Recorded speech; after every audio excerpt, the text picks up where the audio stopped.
नमस्कार। आज हम एटॉमिक स्ट्रक्चर के एक बहुत छोटे से इंपॉर्टेंट टॉपिक के ऊपर बात करेंगे जिसका नाम है आइसोडायाफर्स। देखिए, आइसोडायाफर्स होता क्या है। आइसोडायाफर्स समझाने के लिए आपके पास एटलीस्ट दो एटम्स होने चाहिए जिसके साथ मास नंबर भी गिवन हो, एटॉमिक नंबर भी गिवन हो।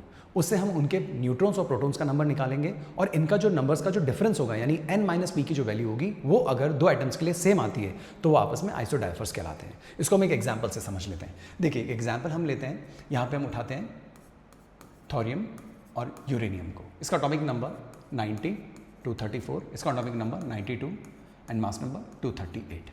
अगर आपसे कहा जाए यहाँ पे इलेक्ट्रॉन्स, प्रोटॉन्स और न्यूट्रॉन्स की वैल्यू निकालिए, तो देखिए जहाँ यहाँ बॉटम में लिखा होता है एटॉमिक नंबर, वही नंबर ऑफ प्रोटॉन्स होते हैं। क्योंकि न्यूट्रल है तो इलेक्ट्रॉन्स का नंबर भी 90 होगा और यहाँ से यहाँ तक का जो डिफरेंस होगा 234 माइनस 90, वो जो वैल्यू यहाँ आएगी वो नंबर ऑफ न्यूट्रॉन्स होंगे। तो ये डिफरेंस अगर आप निकालें तो ये 144 आएगा।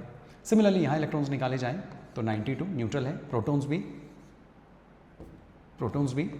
92 और इसका डिफरेंस निकाला जाए तो वैल्यू आएगी 146, 238 माइनस 92। अब आपको न्यूट्रॉन्स माइनस प्रोटॉन्स करना है। न्यूट्रॉन्स का नंबर है 144, प्रोटॉन्स का नंबर है 90, तो आंसर आएगा 54।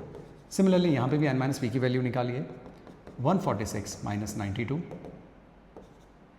तो यहाँ पे भी आंसर आएगा 54। क्योंकि न्यूट्रॉन्स और प्रोटॉन्स का जो डिफरेंस है उनके नंबर्स को जब आप माइनस करते हैं, न्यूट्रॉन माइनस प्रोटॉन्स करते हैं, तो जो वैल्यू आती है वो इन दोनों के लिए सेम आ रही है। सेम वैल्यू आने की वजह से ये आपस में कहलाएंगे आइसोडायाफर्स। इसको हम एक और इजी एग्जांपल से समझ लेते हैं। मान लीजिए आपके पास एक एग्जांपल है 2He4 और 8O16।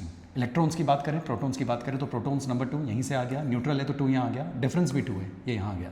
सिमिलरली यहाँ बात करें तो बॉटम में 8 है, एटॉमिक नंबर 8, न्यूट्रल है तो इलेक्ट्रॉन्स का नंबर भी 8, प्रोटॉन्स का नंबर भी 8 और डिफरेंस निकालें तो 8।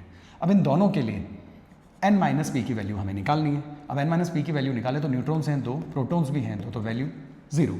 यहाँ पे अगर न्यूट्रॉन्स प्रोटॉन्स का डिफरेंस निकालें तो 8, प्रोटॉन्स भी 8, 0। तो क्योंकि इन दोनों का जो डिफरेंस है, न्यूट्रॉन्स और प्रोटॉन्स का डिफरेंस दोनों के लिए सेम आ रहा है, तो ये दोनों भी आपस में आइसोडायाफर्स कहलाते हैं। उम्मीद करता हूँ आपको ये बात समझ में आई होगी। इंपॉर्टेंट है, ऐसे और भी एग्जाम्पल्स पॉसिबल है, आप ट्राई कर सकते हैं। धन्यवाद।